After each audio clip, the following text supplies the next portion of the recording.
happened to you, whatever struck, any kind of calamity that struck, somebody got in a car accident, somebody got diagnosed with a disease, somebody's family member passed away, somebody lost a job, somebody got into a fight with their spouse and they're getting divorced, somebody, ran away from home, somebody, they don't want to deal with their family anymore, so they blocked every number and now they're just gone forever. You have a brother that doesn't talk to you, won't pick up your calls, won't respond to your text messages. You have a son who hates your guts. You have a mother who just walked away from the family. It happens. And people experience different kinds of calamities in life. مَا أَصَابَ مِن مُصِيبَةٍ إِلَّا بِإِذْنِهِ. The first thing Allah says, nothing struck anyone ever except that Allah allowed that to happen. Number one. But then the question is, why did Allah allow something so terrible to happen? Why would that happen? And Allah says sometimes in this ayah, there are many ayat on this, but this ayah, Allah teaches us a powerful lesson. He says, وَمَن يُؤْمِن بِاللَّهِ يَهْدِ قَلْبَهُ.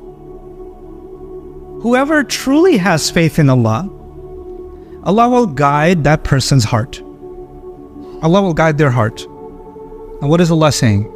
Allah is saying, my heart feels anxiety, my heart feels anger, my heart feels sadness, my heart feels frustration, my heart feels this person got away with something, they deserve justice, they got away with it.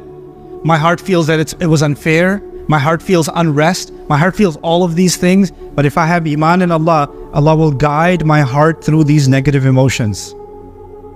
Actually, some of those negative experiences are a test of my iman, and if I do have iman, Allah will guide my heart. In other words, I'm supposed to go through some of these difficult experiences to truly experience guidance. I have to go, and this will be the way my iman gets secured. And iman is the greatest asset a human being can have, because on Judgment Day, the only thing that matters, إِلَّا مَنْ أَتَى اللَّهَ بِقَلْبٍ سَلِيمٍ. The only people, nothing will be of any benefit except people who come before Allah and they have a good heart. And the only way to have a good heart is to have iman in that heart. And the only way to have iman in that heart is Allah will guide that heart. And the only way that heart to be guided is to go through a tough experience and hold on to your faith anyway. And not let that be shaken. And you stay the course.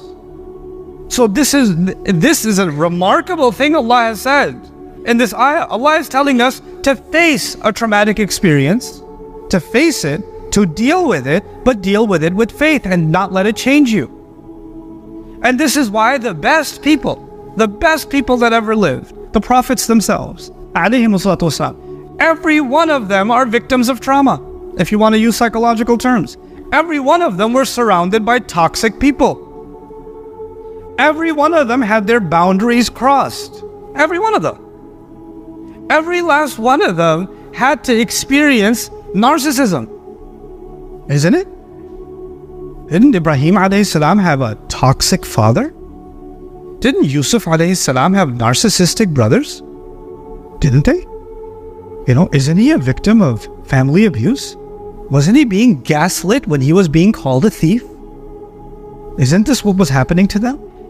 Even Ibrahim alayhi salam, when he's being expelled from his own home, he turns back to his father and he uses Ya Abati. He turns, my beloved father, Ata'tu shidil al-hub. He turns to his father and says, Dad, I still love you. You may not be good to me, but that doesn't mean I will no longer be good to you. And I'll still pray for you to be forgiven. La astaghfiranna lak. I'll pray for you still. Because maybe Allah will turn your heart. I can't do anything about it. I have to leave now. That's okay. But I still care about you. He doesn't say, you know what? You are a narcissist.